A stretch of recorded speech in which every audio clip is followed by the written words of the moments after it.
Hey everybody, what is going on? Hexlex here. I got another Master Duel video for you all. So it is Monday, which means it is once again time for our viewer special.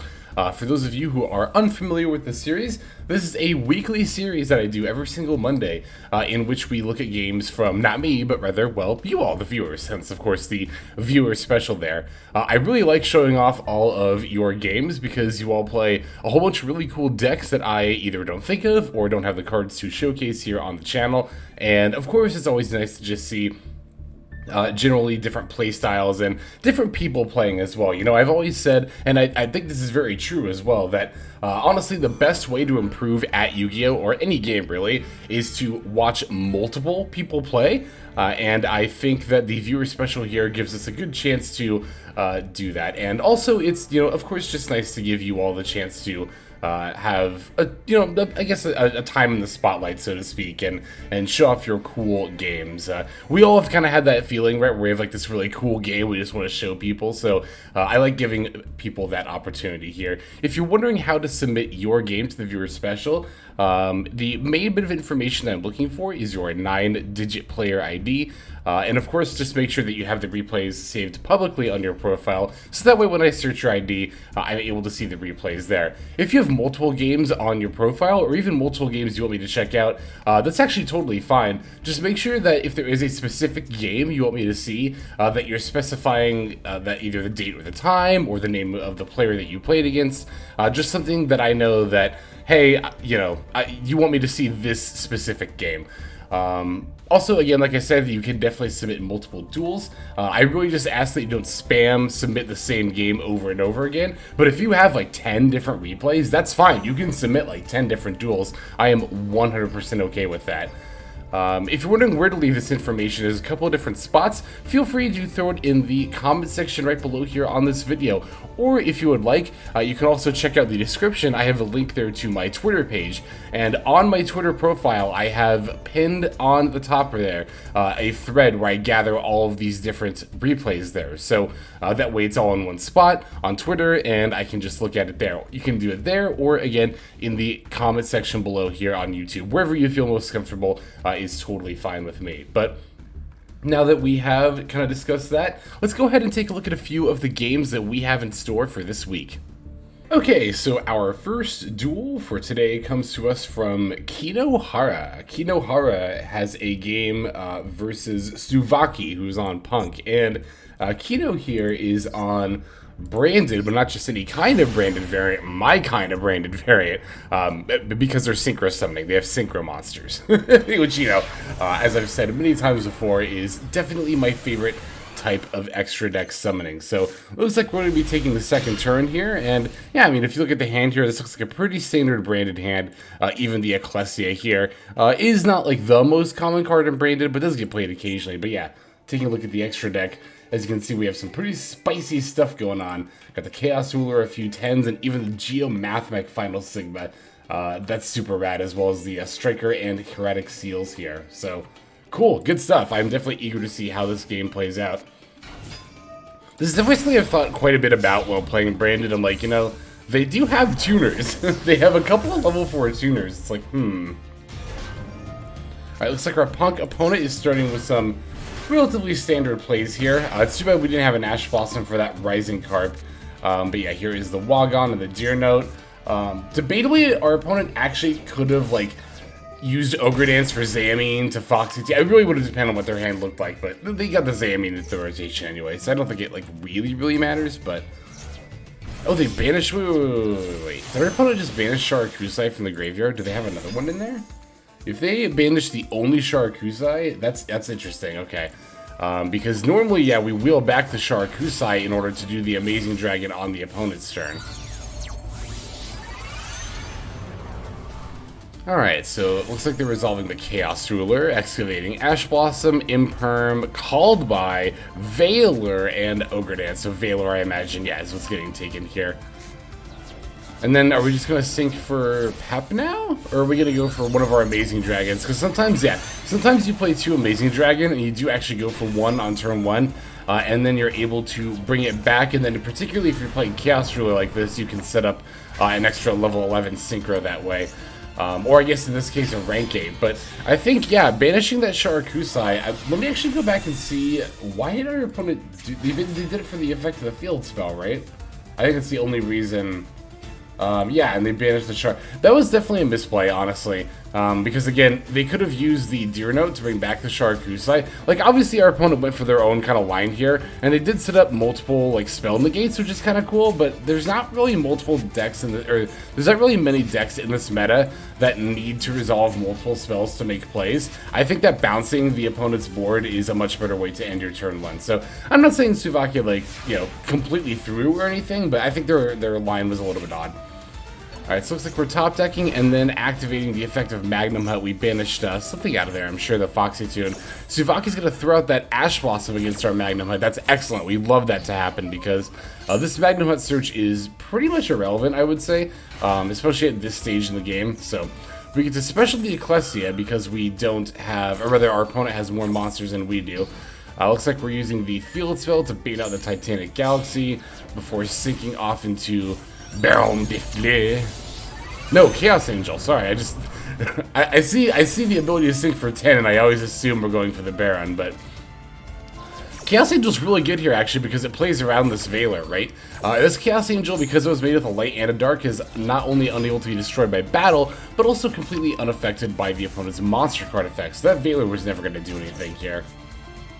I do feel like Tsuvaki here is doing just a little bit of kind of playing cards because they're glowing yellow. I don't know, the Ash Blossom against the Magnum Hut and the Veiler against the monster that was like, should have clearly been unaffected. It just kind of makes you think that, you know, there are some players, there's a certain number of players out there who really do just like see a card glow yellow and then throw it out.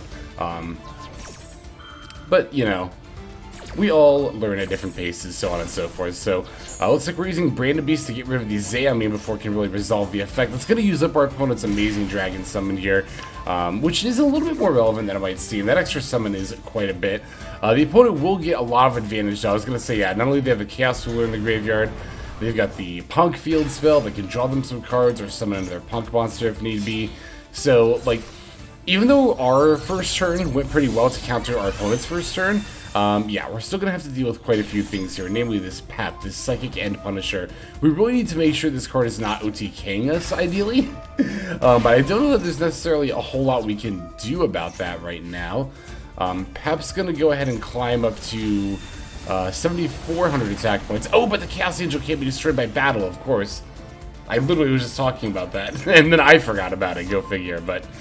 yeah, I don't think I don't think our opponent could have really got the Pep strong enough to a point. I'm trying to think if they could have OTK'd through this Chaos Angel or removed it by another means, because there is the option of spell trap removal, but Punk doesn't really play that, so, yeah, I don't know. Now I'm thinking about this, like, how does Punk out a Chaos Angel that's been summoned with a light monster? This might need to be something that I make mental note of for my own Punk builds. I guess there is Imperm, right? Like, if you play Imperm or any kind of, like Droplet or something like that, you could always use that against the Chaos Angel, but... Ooh, looks like they have a Ghost Stoker here against the Fallen of Albaz. It's a little bit rough, because that would have been a pretty easy... Well, it would have been an out to Pep, but... Oh, no, it would have been an out to Pep, because we're at 4,000. Did our opponent really put us at just lower life points than them? That's also another pretty big misplay that our opponent made, if that was the case, which I believe it was. Like, if you have Pep up and you can't win that turn, generally, as a rule, if you're playing Punk, don't battle. Yeah, look at that. They took us down to 4,000. Completely unnecessarily, even with this attack here. Well, to be fair, the Pep attack put us at equal life points. Which I believe the Pep... No, it is less than or equal. Okay, so it would have still been unaffected, but... Long story short, our opponent could have forced us to use our battle phase here in order to make sure that we're not able to win this turn in order to get rid of their Pep. But yeah, instead they just gave us a pretty easy access to lethal here. So this was cool. I thoroughly enjoyed this branded secret. Even the idea of Chaos Angel in branded, like... It's actually not a bad one. What did we summon? It was with Ecclesia and Magnum Hut, that's right. That's not a bad idea, honestly, the Chaos Angel in Branded. Like, I don't think necessarily that the Branded Fusion I guess I should have said this more towards the beginning of the video, because you did say that you were playing the Synchro variant because Branded Fusion went to 1. I think Branded Fusion going to 1 doesn't really affect how Branded plays, like, too drastically. That said, I think this is a really, really cool deck idea, and I mean, of course I do. It involves Synchro summoning, so... but I'm really tempted to try this out, and again, I can really see Chaos Angel performing even outside of a Synchro-specific branded deck, potentially. But yeah, thank you very much for sharing. I thought this was a super cool game, and it's always cool to see people taking even like established meta decks and tinkering with them in ways that just aren't expected. So nice, very nice. Thank you very much. Let's go ahead and just take a look at our next game here. All right, next duel comes to us from Bishop. Bishop has a game where they played 2 elements against Kashtira, and I watched this one. I actually watch all these, most of them. The vast majority of games that get submitted, I do actually end up watching. And this was a pretty good one, so I'm pretty eager to show this off. We're going to be going second again, and looking at our opening hand here, this is a pretty good going second hand. I dare say this might even be an ideal going second hand for tier elements. I will say this. What we just saw here, and this is something that I've done so much lately, is like not throwing out the maxi during the draw phase. I think we're approaching a meta where it's actually correct to throw out maxi draw phase literally every single time.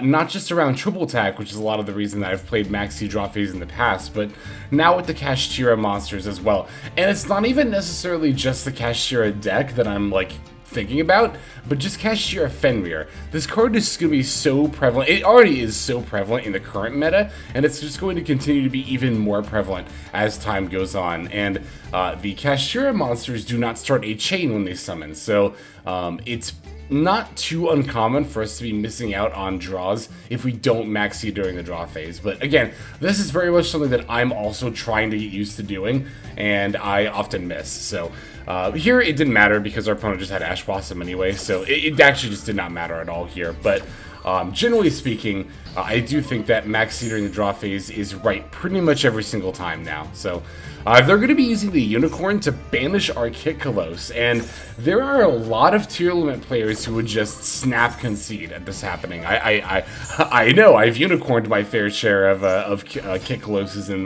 the recent weeks here, but it's definitely not at all impossible to win without Kitkalos as a tier element player. And yeah, we're definitely going to be seeing a game here where that is going to be the case, and we're going to be pulling off that dub without the Kitkalos. I mean, if you think about it, right, like, you know, the TCG and OCG definitely were able to continue to play tier elements without Kitkalos, and still see quite a bit of success even then. We open the Foolish Barrel in addition to the Pearl of Rhino, which is cool because that means we get to set up anything we want in the graveyard. Here it looks like we're going to be milling 5 with the Kelbeck and then another 5 with the Agito. And let me just give one more salute to, oh my god, if the game will let me click on her, where is she? One last salute to Tier Elements Merly before she heads off to the ban list there. So Pearl of Rhino is going to get activated next. We're going to go ahead and then normal and then activate the Rhino Heart, sending the Shiren here. The Shangri-Ira has locked one of our zones, but just one zone is definitely not that big of a deal at all. Here it looks like we're going for the Kaleido Heart.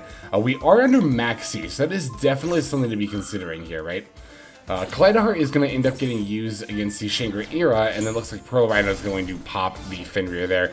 Definitely need to do it in that order because the Shangri-Ira has the ability to protect itself from being destroyed by battle or card effect. So we've cleared the opponent's board. We gave them very minimal draws off of Maxi. I think only the 1, right? Maybe 2, so that's pretty bad. Looks like your opponent does have another Kashtira Unicorn, which is going to allow them to search Birth and then subsequently be able to make plays. I don't think, we didn't have the Shuffler in the yard, so there was no shot of us being able to put back the Fenrir in response to the Birth effect here. Opponent's got a couple of Rise Hearts, I think, in hand now. It looks like they used one of them, last turn for Shangri-Ira, which they're making another Shangri-Ira now. It's smart to do it in this order. Oh my god, yeah, because now what they get to do is they get to really start zone locking us, right? this Rise Heart, which our opponent very wisely overlaid for the Shangri-Ira before activating Rise Heart's effect.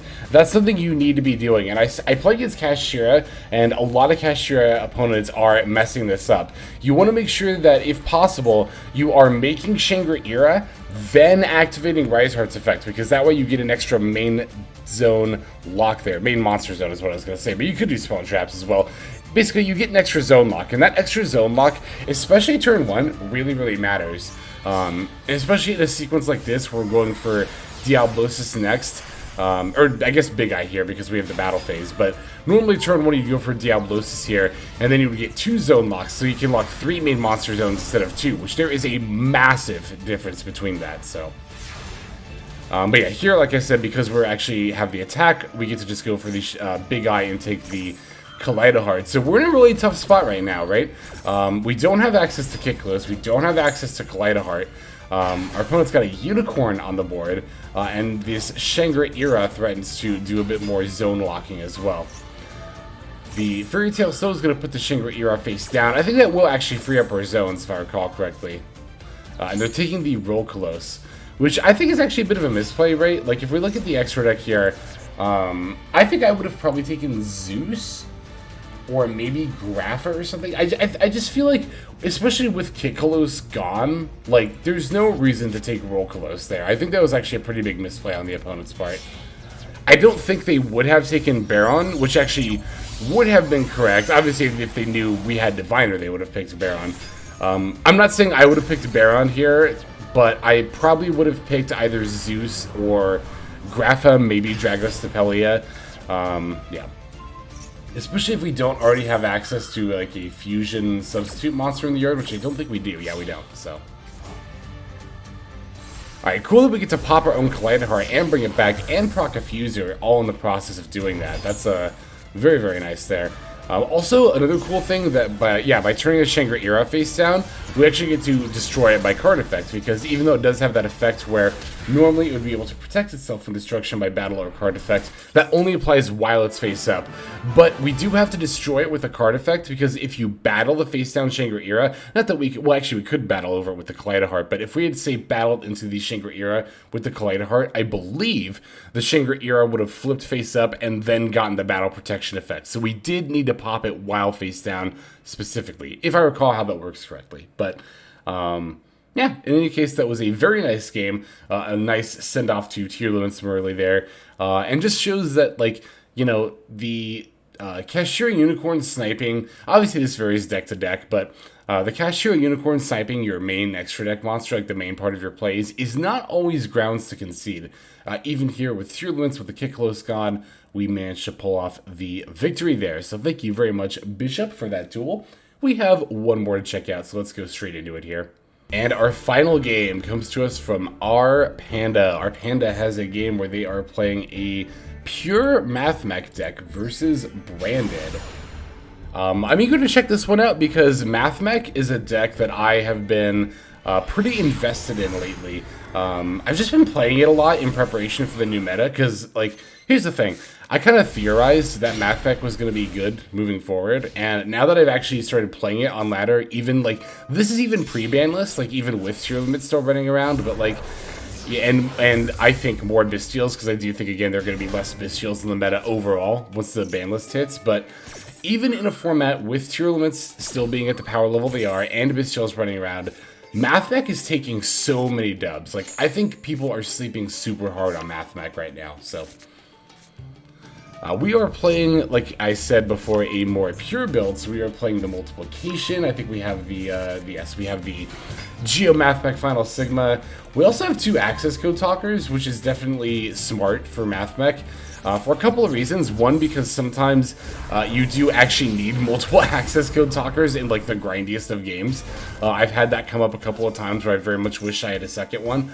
Also, as Kashira is going to continue to be in the meta in its current state, and then especially when it gets more prevalent in its more upgraded form once it gets the second wave of support. And this could be true of a lot of decks. You're going to need a second copy of your main extra deck monster, because Cashier will definitely, the Diablosis, if that remains legal, will definitely be coming for them. And even if the Diablosis gets banned, the Cashier Unicorn will still be coming for your extra deck monsters. Here our opponent has set up a double Masquerade Dragon on turn 1, which is not very common anymore. You definitely do not see this as often as like Mirror Jade plus Rindbrum or something like that.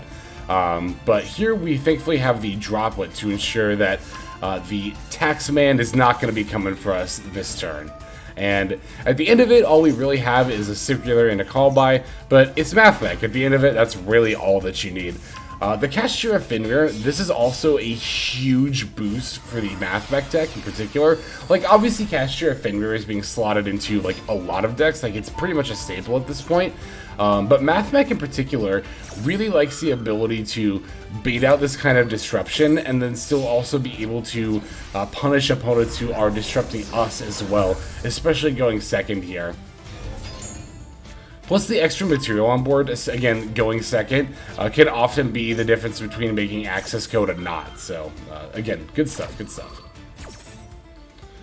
Alright, here looks like they are going to get off a Dragostapelia against us. That is going to definitely screw up our ability to OTK here. Unless they just go ahead and decide to use the Dragostapelia on the Fenrir. I was a little bit baffled by this. I was like, maybe people just haven't played against Mathmech enough recently, but here's a little bit of a pro tip. If Mathmech is going second against you, they're not trying to combo out, they're just trying to OTK you. Like, Mathmech hard shifts from a combo to a straight up OTK deck the instant that they go from going first to going second.